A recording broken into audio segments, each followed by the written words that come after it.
嗨，大家好，杰夫。我们今天开箱一张2024年最新推出的球皮 Nitaku Generation。希望有朋友接我帮忙订阅分享，我们立马开始，走。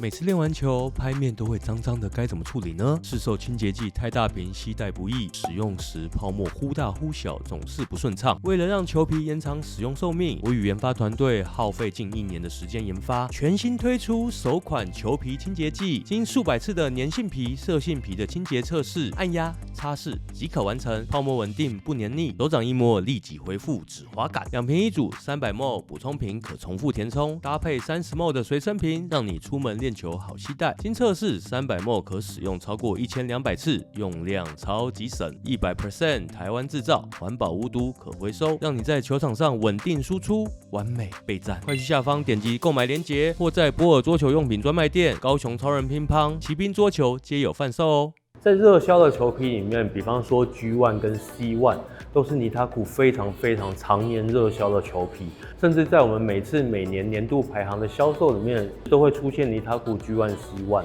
我们今天这张 Generation 呢，它只有一个型号、一个硬度，字面上看起来它比 G1 还要更硬。那我们今天呢，我们就使用Nitaku内置碳苍天这支球板下去测试，正面黑色贴上我们的 Generation。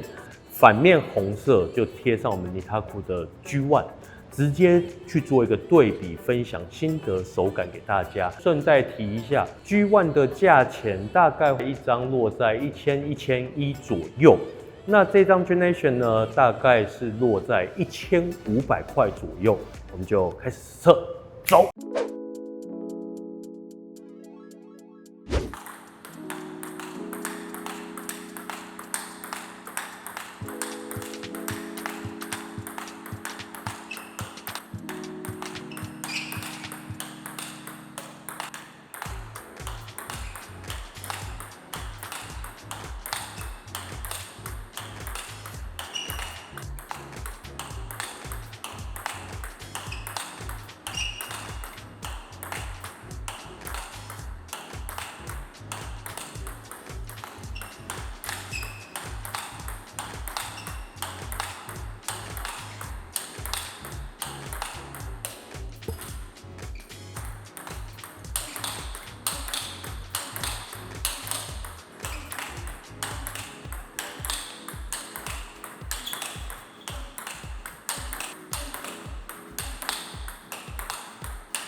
我这边稍微分享一下心得啊，我跟林教练打完之后，稍微讨论了一番。我先讲一下这支苍天的内置碳，它比较属于偏软的球拍，它不是那种很硬的球板，跟那种什么樊振东 LC 啊、什么金标45啊，那个硬度是差蛮多的。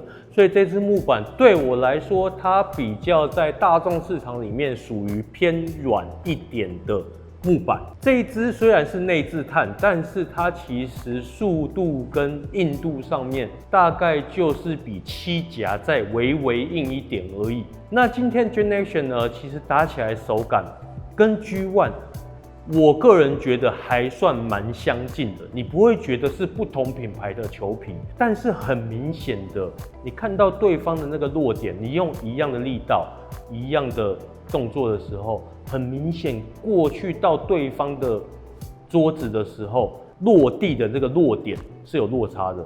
在 Generation 的时候，就很明显的，你可以很轻松的就打到对方白线处，相对 G1 就可能会掉在这个偏对方桌子的中线一点，中间的位置。硬度，我个人的人体感受大概是增加了差不多有3成的硬度，在弹性上面哦，在速度上面，你会觉得哦，我一样的力道的时候，你会突然觉得变得非常好发力。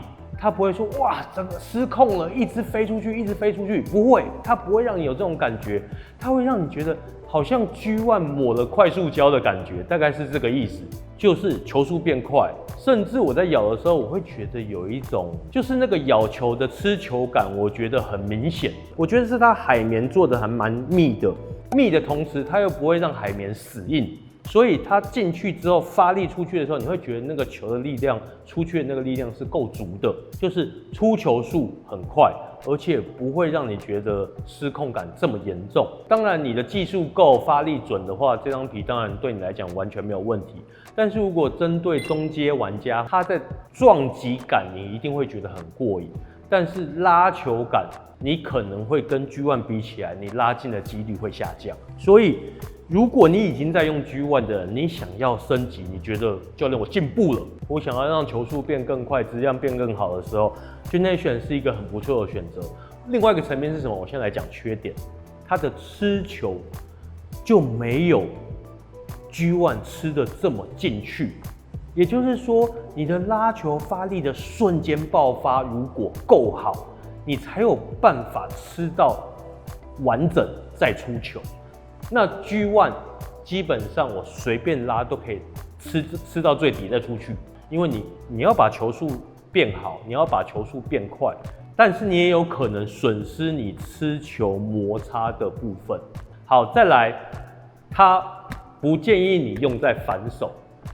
我们在试这种桌内小球的时候，摆短啊、拧球的时候，你会很明显感觉到 G1 好使很多。我觉得转度差不多，如果有吃到的时候，它并没有比 G1 来的转非常多，但是你会很明显感觉到说，我只要拧过去的球，2颗只要都有进的前提 ，G-Nation 就是到底线去，但是 G1 就不会到底线去。今天如果你用在反手，你就要慎重考虑了。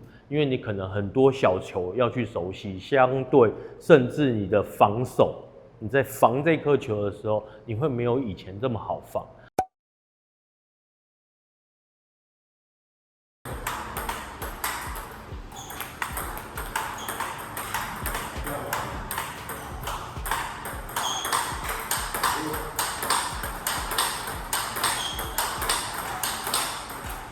你现在要哪边？你两边，反正同一个动作，它比较薄一点。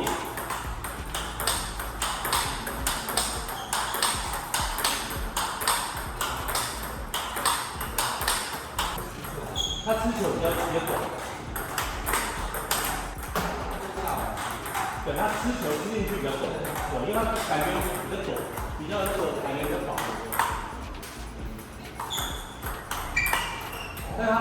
但是它速度跟质量都还行。速度跟质量都还行。对啊，105比较不行。因为我今天找一个教练试，他觉得比105，我说我觉得105可以。就不要放到全力球上。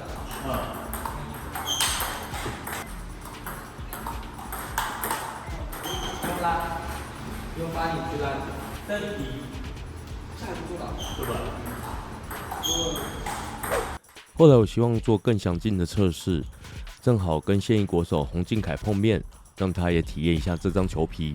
这次我把球皮贴在樊振东 ALC 上，一面贴上 Butterfly D05， 另一面贴上 Nitaku G-Nation， 直接做一个手感测试。我们经过一番讨论，这张球皮在速度控制上都有平均水平之上，甚至打起来的手感跟 D05 有点类似，尤其是中近台打起来的手感相当不错，发力、摩擦都够直觉。但我这边必须说，当打透板时 ，G-Nation 出球反应会再快一些，也就是更难咬足再出球。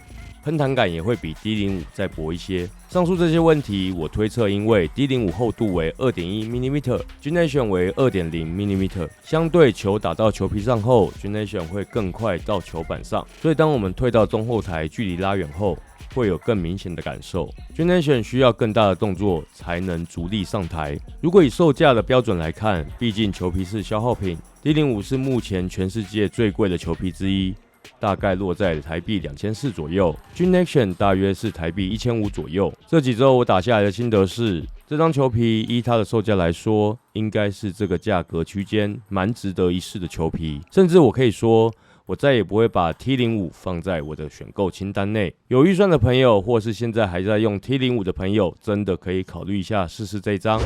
好吧，那今天这张 G-Nation 2020尼塔库史上最贵的球皮就分享到这边。如果你喜欢我的频道，愿意支持我们，可以加入我们的频道会员或按下超级感谢，长期支持我们。那有任何问题在下方留言，我们都会一一回复你，好吗？喜欢的朋友记得帮忙按订阅分享，希望这集你会喜欢，对你有帮助。我们下期见，拜拜。